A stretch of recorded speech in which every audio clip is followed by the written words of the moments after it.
A Study in Scarlet by Sir Arthur Conan Doyle. Part 2. The Country of the Saints. Chapter 1. On the Great Alkali Plain. In the central portion of the great North American continent there lies an arid and repulsive desert, which for many a long year served as a barrier against the advance of civilization. From the Sierra Nevada to Nebraska, and from the Yellowstone River in the north to the Colorado upon the south, is a region of desolation and silence. Nor is nature always in one mood throughout this grim district. It comprises snow-capped and lofty mountains, and dark and gloomy valleys. There are swift-flowing rivers which dash through jagged canyons, and there are enormous plains, which in winter are white with snow, and in summer are gray with the saline alkali dust. They all preserve, however, the common characteristics of barrenness, inhospitality, and misery. There are no inhabitants of this land of despair. A band of Pawnees or of Blackfeet may occasionally traverse it in order to reach other hunting grounds, but the hardiest of the braves are glad to lose sight of these awesome plains, and to find themselves once more upon their prairies.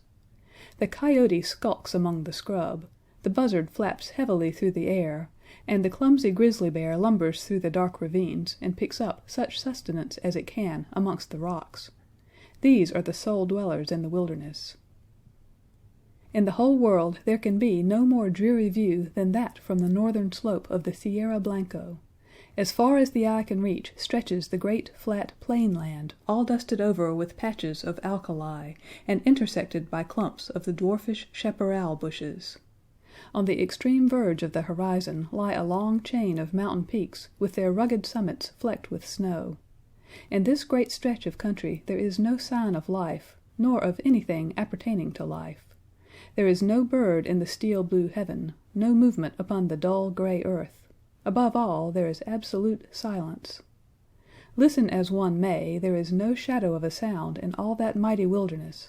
Nothing but silence, complete and heart-subduing silence. It has been said there is nothing appertaining to life upon the broad plain. That is hardly true. Looking down from the Sierra Blanco, one sees a pathway traced out across the desert, which winds away and is lost in the extreme distance. It is rutted with wheels, and trodden down by the feet of many adventurers. Here and there are scattered white objects which glisten in the sun and stand out against the dull deposit of alkali. Approach and examine them. They are bones, some large and coarse, others smaller and more delicate. The former have belonged to oxen, and the latter to men. For 1,500 miles one may trace this ghastly caravan route by these scattered remains of those who had fallen by the wayside. Looking down on this very scene, there stood upon the 4th of May, 1847, a solitary traveler. His appearance was such that he might have been the very genius or demon of the region.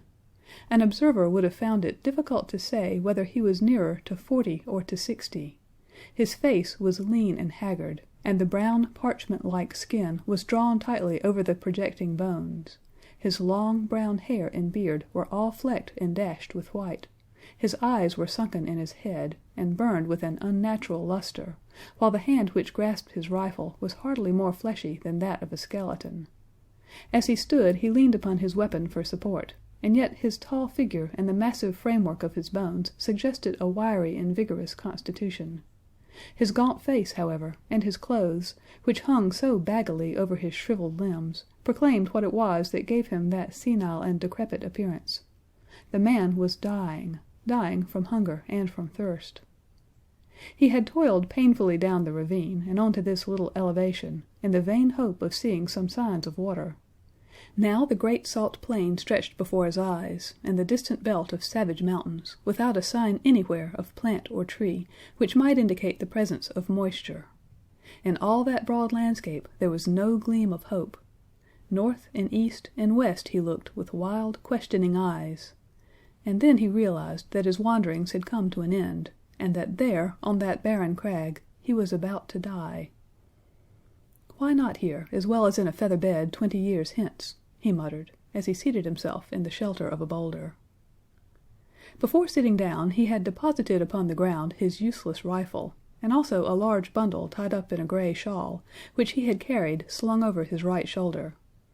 It appeared to be somewhat too heavy for his strength, for in lowering it, it came down on the ground with some little violence. Instantly there broke from the gray parcel a little moaning cry, and from it there protruded a small, scared face, with very bright brown eyes, and two little speckled, dimpled fists. "You've hurt me," said a childish voice, reproachfully. "Have I, though?" the man answered penitently. "I didn't go for to do it." As he spoke he unwrapped the gray shawl and extricated a pretty little girl of about 5 years of age, whose dainty shoes and smart pink frock with its little linen apron all bespoke a mother's care. The child was pale and wan, but her healthy arms and legs showed that she had suffered less than her companion. "How is it now?" he answered anxiously, for she was still rubbing the towsy golden curls which covered the back of her head. "Kiss it and make it well," she said with perfect gravity, showing the injured part up to him. "That's what Mother used to do. Where's Mother?" "Mother's gone. I guess you'll see her before long." "Gone, eh?" said the little girl. "Funny, she didn't say good-bye. She most always did if she was just going over to Auntie's for tea, and now she's been away 3 days. Say, it's awful dry, ain't it? Ain't there no water nor nothing to eat?" "No, there ain't nothin', dearie. You'll just need to be patient a while, and then you'll be all right. Put your head up agin me like that, and then you'll feel bullier. It ain't easy to talk when your lips is like leather, but I guess I'd best let you know how the cards lie. What's that you've got?" "Pretty things, fine things," cried the little girl enthusiastically, holding up 2 glittering fragments of mica. "When we goes back to home, I'll give them to Brother Bob." "You'll see prettier things than them soon," said the man confidently. "You just wait a bit. I was going to tell you, though. You remember when we left the river?" "Oh, yes." "Well, we reckoned we'd strike another river soon, d'you see. But there was something wrong, compasses or map or something, and it didn't turn up. Water ran out. Just except a little drop for the likes of you, and you couldn't wash yourself," interrupted his companion gravely, staring up at his grimy visage. "No, nor drink. And Mr. Bender, he was the fust to go, and then Indian Pete, and then Mrs. McGregor, and then Johnny Hones, and then, dearie, your mother." "Then Mother's a deader, too," cried the little girl, dropping her face in her pinafore and sobbing bitterly. "Yes, they all went except you and me. Then I thought there was some chance of water in this direction, so I heaved you over my shoulder, and we tramped it together. It don't seem as though we've improved matters. There's an almighty small chance for us now." "Do you mean that we are going to die, too?" asked the child, checking her sobs and raising her tear-stained face. "I guess that's about the size of it." "Why didn't you say so before?" she said, laughing gleefully. "You gave me such a fright. Why, of course, now as long as we die, we'll be with Mother again." "Yes, you will, dearie." "And you, too. I'll tell her how awful good you've been. I'll bet she meets us at the door of heaven with a big pitcher of water and a lot of buckwheat cakes, hot and toasted on both sides, like Bob and me was fond of. How long will it be first?" "I don't know. Not very long." The man's eyes were fixed upon the northern horizon. In the blue vault of the heaven there had appeared 3 little specks which increased in size every moment, so rapidly did they approach.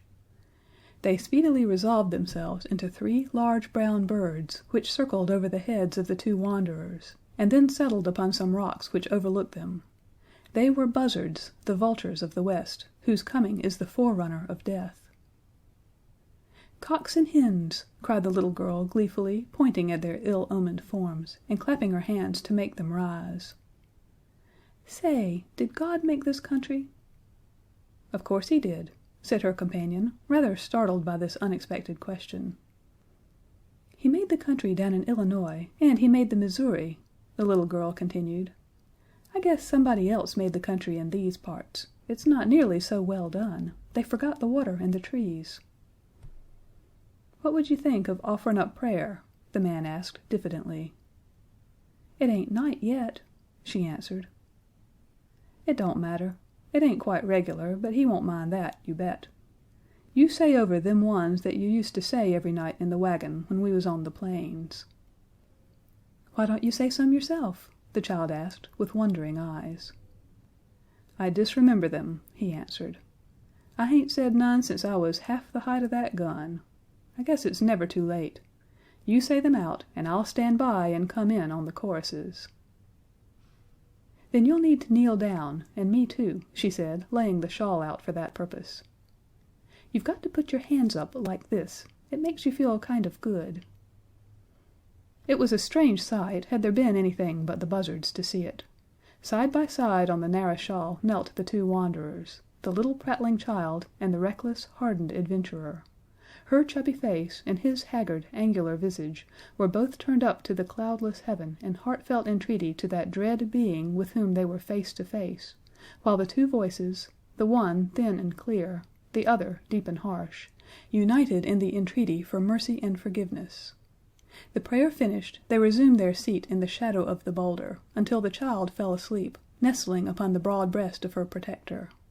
He watched over her slumber for some time, but nature proved to be too strong for him. For 3 days and 3 nights he had allowed himself neither rest nor repose. Slowly the eyelids drooped over the tired eyes, and the head sunk lower and lower upon the breast, until the man's grizzled beard was mixed with the gold tresses of his companion, and both slept the same deep and dreamless slumber. Had the wanderer remained awake for another half hour, a strange sight would have met his eyes.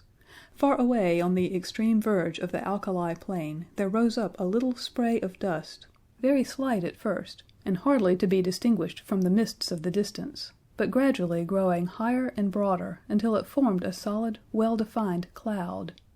This cloud continued to increase in size until it became evident that it could only be raised by a great multitude of moving creatures. In more fertile spots the observer would have come to the conclusion that one of those great herds of bisons which graze upon the prairie land was approaching him. This was obviously impossible in these arid wilds. As the whirl of dust drew nearer to the solitary bluff upon which the two castaways were reposing, the canvas-covered tilts of wagons and the figures of armed horsemen began to show up through the haze, and the apparition revealed itself as being a great caravan upon its journey for the west. But what a caravan! When the head of it had reached the base of the mountains, the rear was not yet visible on the horizon. Right across the enormous plain stretched the straggling array, wagons and carts, men on horseback and men on foot. Innumerable women who staggered along under burdens, and children who toddled beside the wagons or peeped out from under the white coverings. This was evidently no ordinary party of immigrants, but rather some nomad people who had been compelled from stress of circumstances to seek themselves a new country. There rose through the clear air a confused clattering and rumbling from this great mass of humanity, with the creaking of wheels and the neighing of horses. Loud as it was not sufficient to rouse the 2 tired wayfarers above them. At the head of the column there rode a score or more of grave, iron-faced men, clad in somber homespun garments and armed with rifles. On reaching the base of the bluff they halted, and held a short council among themselves. "The wells are to the right, my brothers," said one, a hard-lipped, clean-shaven man with grizzly hair. "To the right of the Sierra Blanco, so shall we reach the Rio Grande," said another. "Fear not for water," cried a third. "He who could draw it from the rocks will not now abandon his own chosen people." "Amen, amen," responded the whole party. They were about to resume their journey when one of the youngest and keenest-eyed uttered an exclamation and pointed up at the rugged crag above them. From its summit there fluttered a little wisp of pink, showing up hard and bright against the gray rocks behind. At the sight there was a general reining up of horses and unslinging of guns, while fresh horsemen came galloping up to reinforce the vanguard. The word "Redskins" was on every lip. "There can't be any number of Injuns here," said the elderly man, who appeared to be in command. "We have passed the Pawnees, and there are no other tribes until we cross the great mountains." "Shall I go forward and see, Brother Stangerson?" asked one of the band. "And I! And I!" cried a dozen voices. "Leave your horses below, and we will await you here," the elder answered. In a moment the young fellows had dismounted, fastened their horses, and were ascending the precipitous slope which led up to the object which had excited their curiosity. They advanced rapidly and noiselessly, with the confidence and dexterity of practised scouts. The watchers from the plain below could see them flit from rock to rock until their figures stood out against the sky line. The young man who had first given the alarm was leading them. Suddenly his followers saw him throw up his hands as though overcome with astonishment, and on joining him they were affected in the same way by the sight which met their eyes. On the little plateau which crowned the barren hill there stood a single giant boulder, and against this boulder there lay a tall man, long-bearded and hard-featured, but of an excessive thinness. His placid face and regular breathing showed that he was fast asleep. Beside him lay a child, with her round white arms encircling his brown sinewy neck, and her golden-haired head resting upon the breast of his velveteen tunic. Her rosy lips were parted, showing the regular line of snow-white teeth within, and a playful smile played over her infantile features. Her plump little white legs, terminating in white socks and neat shoes with shining buckles, offered a strange contrast to the long, shriveled members of her companion. On the ledge of rock above this strange couple there stood 3 solemn buzzards, who, at the sight of the newcomers, uttered raucous screams of disappointment and flapped sullenly away. The cries of the foul birds awoke the 2 sleepers, who stared about them in bewilderment. The man staggered to his feet and looked down upon the plain which had been so desolate when sleep had overtaken him, and which was now traversed by this enormous body of men and of beasts. His face assumed an expression of incredulity as he gazed, and he passed his bony hand over his eyes. "This is what they call delirium, I guess," he muttered. The child stood beside him, holding on to the skirt of his coat, and said nothing, but looked all round her with the wondering, questioning gaze of childhood. The rescuing party were speedily able to convince the 2 castaways that their appearance was no delusion. One of them seized the little girl and hoisted her upon his shoulder, while 2 others supported her gaunt companion and assisted him towards the wagons. "My name is John Ferrier," the wanderer explained. "Me and that little un are all that's left of 21 people. The rest is all dead of thirst and hunger away down in the south." "Is she your child?" asked someone. "I guess she is now," the other cried defiantly. "She's mine 'cause I saved her. No man will take her from me. She's Lucy Ferrier from this day on. Who are you, though?" he continued, glancing with curiosity at his stalwart, sunburned rescuers. "There seems to be a powerful lot of you." "Nigh unto 10,000," said one of the young men. "We are the persecuted children of God, the chosen of the angel Moroni." "I never heard tell on him," said the wanderer. "He appears to have chosen a fair crowd of you." "Do not jest at that which is sacred," said the other sternly. "We are of those who believe in those sacred writings, drawn in Egyptian letters on plates of beaten gold, which were handed unto the holy Joseph Smith at Palmyra. We have come from Nauvoo in the state of Illinois, where we had founded our temple. We have come to seek a refuge from the violent man and from the godless, even though it be the heart of the desert." The name of Nauvoo evidently recalled recollections to John Ferrier. "I see," he said. "You are the Mormons." "We are the Mormons," answered his companions with one voice. "And where are you going?" "We do not know. The hand of God is leading us under the person of our prophet. You must come before him. He shall say what is to be done with you."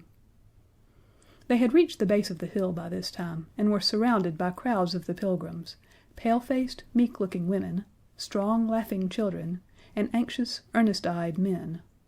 Many were the cries of astonishment and of commiseration which arose from them when they perceived the youth of one of the strangers and the destitution of the other.